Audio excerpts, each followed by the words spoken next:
એતદમાં આવી કેવડામાં આવી. ઠીક છે. આ પિંજાલ શું છે કે પિંજાલ એક નદી છે. પિંજાલ નદી એક અખંડાલમાં પણ એ નિબંધ આવ્યો. હવે શરૂઆત થાય છે નવલકથાની પાસે કે હવે શું કરવું. પાછું એમ કે લખાય કે એટલે બધા જ પ્રકારોમાં હું લખું, એટલે આ મૂકીને પેલામાં જાઉં, આ મૂકીને પેલામાં જાઉં. હવે નવલકથાની હું વાત કરું કે સાહેબ તમે ગઢવી સાહેબ કે તમે એમ કહો હરીશભાઈ આટલું મને લખી આપજો. સાહેબ કંઈ ના લખાય મારાથી.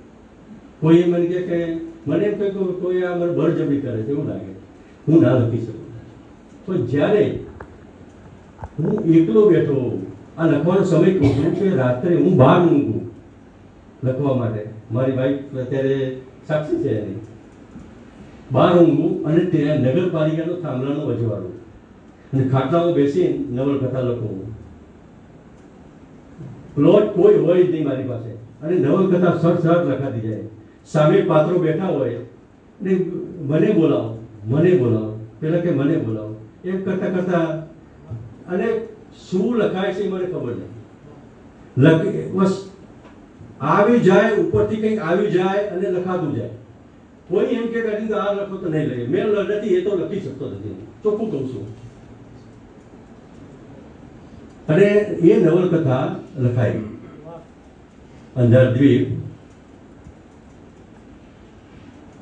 પ્રાગજીભાઈ સાહેબે ફરી મેં સાહેબ થોડી તકલીફ છે મારે કે બોલ સાહેબ તમારી લખાયેલી પ્રસ્તાવના ખોવાઈ ગઈ છે, શું કરું. 18 વર્ષ પહેલાની વાત છે. પ્રેમજીભાઈ વાત કરી, પ્રેમજીભાઈ મતલબ બોલ્યા કે હરીશભાઈ આ ના ચાલે, હું સાહેબ તકલીફ થઈ છે, શું કરું એમ કે આપણે મળીએ એમને મનાવ્યા અને માની ગયા કે હરીશભાઈ કાંઈ ચિંતા ના કરો, થઈ જશે કે. સાહેબે ફરી 3 વાર વાંચી અને પાછું પ્રૂફ રીડિંગ આવ્યું ને તો પ્રૂફ રીડિંગ કરવા હું મહેતાપુરાથી આગળ ભાઈ મુસલમાન ભાઈ હતા, એના ઘરે હું 12 વાગે રાતે જતો. મારા ઘરેથી 12 વાગે જતો, 2 વાગે હું પાછો આવતો. રાતે 2 બેસીને અમે કરીએ અને આ કામ એ થયું. પ્રેમજીભાઈ કે હરીશભાઈ હજુ શું છે તારે એમ. સાહેબ કઈ ખબર પડતી નથી કે તારી એક પુસ્તકથી તું એમ ના સમજતો કે હું લેખક થઈ ગયો, તું આગળ જા. સાહેબ કરું શું એને ખબર પડી ગઈ શું કેમ તકલીફ શું છે એને. પ્રેમજીભાઈ તરત ખબર પડી જાય. સાહેબ તકલીફ આ છે કે અકાદમીમાં મૂકી, અકાદમીમાં મૂક એ પહેલા ગોખ નીચે મૂકજે. અકાદમીમાં મૂક્યો સાહેબ. 3જા દિવસે નવલકથા પાછી આવી કે આ નવલકથાને આર્થિક સહાય આપીએ છીએ એમ કરી ગોપ જોઈને આપી દીધી. હવે મેં કીધું પાસ તો થઈ ગઈ, હવે શું કરવું. 15,000 નહીં આપે, હવે કરવું શું. 40,000 ખર્ચો થાય, હવે શું કરવું. મારા મોટા ભાઈ હું કહું છું એમને, અશોકભાઈને, એમને કે એને ફોન કર્યો કે ભાઈ તકલીફ છે મારે, તો કે ચાલ આરઆરમાં જઈએ. આપણે આરઆરમાં જઈને વાત કરી કે આજ સુધી મેં કોઈની ભલામણ કરી નથી કે આ અરવિંદ ટાક આ તમને સોંપે. અને ચિંતનભાઈએ કહ્યું કે કાંઈ વાંધો નહીં કે અમે આ પ્રગટ કરીશું. નવલકથા પ્રગટ કરી અમે આજે. નવલકથાની વાત કરું, વાતો કઈ છે, પણ છતાં પણ હું તમને કહું એક આ સત્ય ઘટના છે. અને વડોદરા બાજુની એક કરા નામની નદી છે, છાવલી તાલુકાની, ત્યાંનું આ વાતાવરણ છે. પણ આ નદી, આ નવલકથામાં ક્યાંય મેં પાકું ઘર બતાવ્યું નથી કે પ્રકૃતિમાં ફરતી આ નવલકથા છે. મેં નક્કી કર્યું ક્યાંય પાકું મકાન બતાવવું નથી. આપણે ઝૂંપડામાં રહેતા માણસો, એટલી ગરીબી, અત્યંત ગરીબીમાં કામ કરતા માણસો, મજૂરો. તો નાયિકા નાયકને કહે છે કે દાજી કે 8 વધારો ને ખાલી તો બિચારા દાજીના રેટ થઈ જશે કે. આ એક મેં વાક્ય મૂક્યું કે 8 વધારો બિચારો રાજીના રેટ થઈ જશે. અને ખરેખર 8 વધે છે અને બધે આનંદ થઈ જાય છે ત્યાં. પણ ત્યાં એક વાત છે કે ડેમ બનતો હોય છે, ડેમમાં જ્યારે પથ્થરની જરૂર પડે ત્યારે બ્લાસ્ટ કરવામાં આવે, એટલે બહુ તકેદારી રાખવી પડે છે ત્યાં. ત્યાં મારા મામા મને લઈ ગયેલા, ત્યાં આ રતિ મામા એક સચિત્ર પાત્ર છે અંદર, એ અંદર મારા મામાનું પાત્ર મુકાયેલું છે. આ પછી તો ઘણીવાર મારે ધર્મપત્ની કહેતા કે આ બધું લખો છો તો છપાવવાનું કે નહીં છપાવવાનું તમારે, એમ છપાશે. હું એવું ઉતાવળ ના કરું, છતાં પણ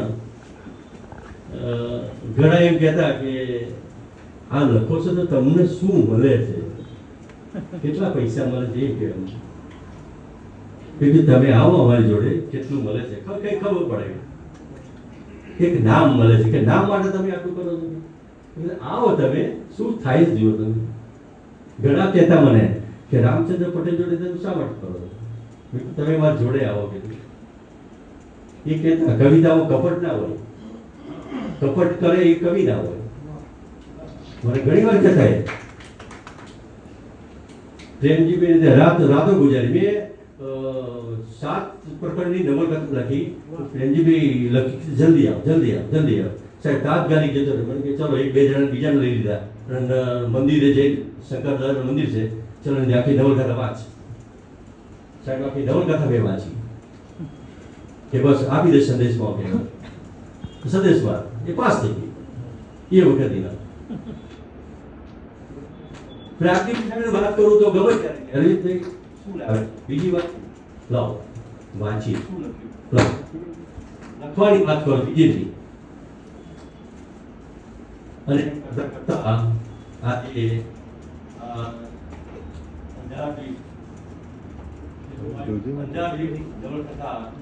આપણી સમક્ષ આજ મુકાઈ છે. અને એ પછી તો કેવું થયું કે અહીં સાહિત્યકારો ઘણા, પણ મેળાવડા ચાલે છે. મેળાવડા ક્યાં? પણ એ પછી તો પહેલા વર્તુળ ચાલે છે. મેં કીધું આપણે અભિવ્યક્તિ વર્તુળ પર જઈએ. આજે અભિવ્યક્તિ વર્તુળ સાહેબ કેટલા થયા? 78 બેઠક થઈ. એટલે પછી હવે નક્કી કર્યું કે સાહેબ આપણે હિંમતનગરમાં છીએ તો ઘણા નવી કલમો પણ છે, ગઢવી સાહેબ છે, ગુપ્તા સાહેબ છે, ઘણા મિત્રો છે, તો કે કંઈક કરીએ. શ્રી સાહેબ સોનેટના સાહેબ અમે કહીએ છીએ, દરજી સાહેબ. એટલે હંસરાજભાઈ કે આપણે સાહિત્ય સભાનો ચાલુ કરીએ, અને સાહેબ નક્કી કર્યું કે આપણે સભા ચાલુ કરીએ. એક વર્ષ, કારણ કે હું એમને કહું સાહેબ કરીએ છીએ, તો પછી એક નક્કી કર્યું ચલો ભાઈ હવે ચાલુ કરીએ. હિંમતનગર સાહિત્ય સભા અમે ચાલુ કરી.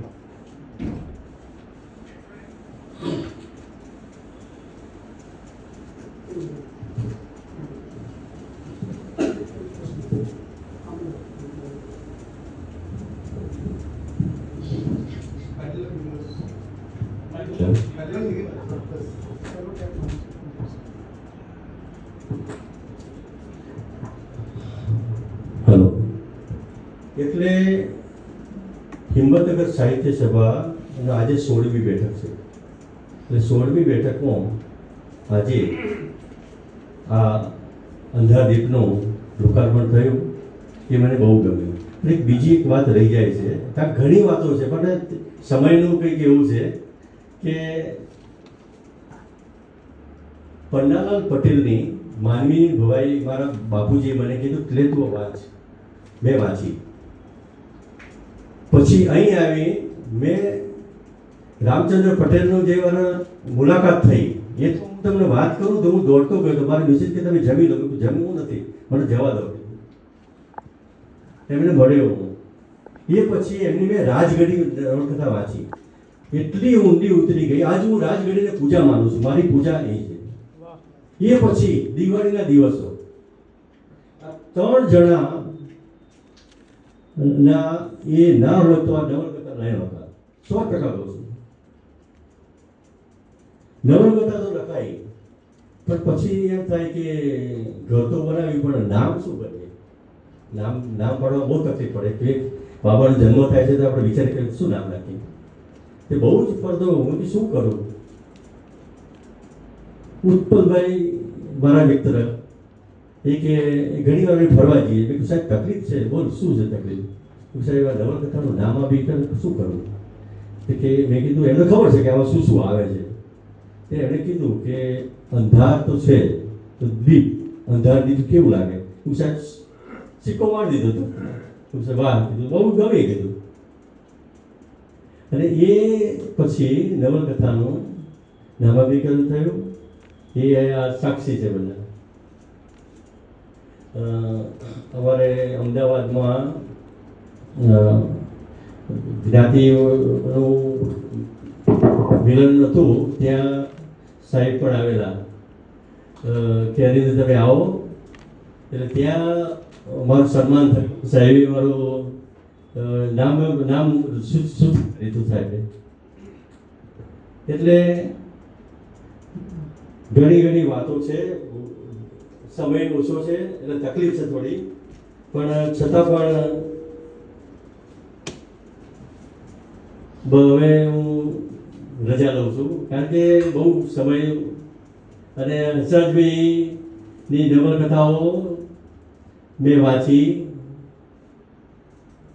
પહેલા એમનું લોકાર્પણ હતું એમનું નવલકથાનું, ત્યારે મેં કીધું આ નવા નવલકથા કોણ ઓછીતાના કોણ ફૂટી નીકળે એમ. પણ એમણે એટલા વર્ષો કાઢ્યા નવલકથા લખવામાં કે અત્યારે નથી લખવું. પરિપક્વ થઈ એ કંઈ લખાય છે ત્યારે એ પી ઉઠે છે. આજે એમની મનમંદનની ત્રીજી આવૃત્તિ, હા છોડો છે, ત્રીજી આવૃત્તિ થી. બોલો તમે વિચાર કરો. નમસ્કાર.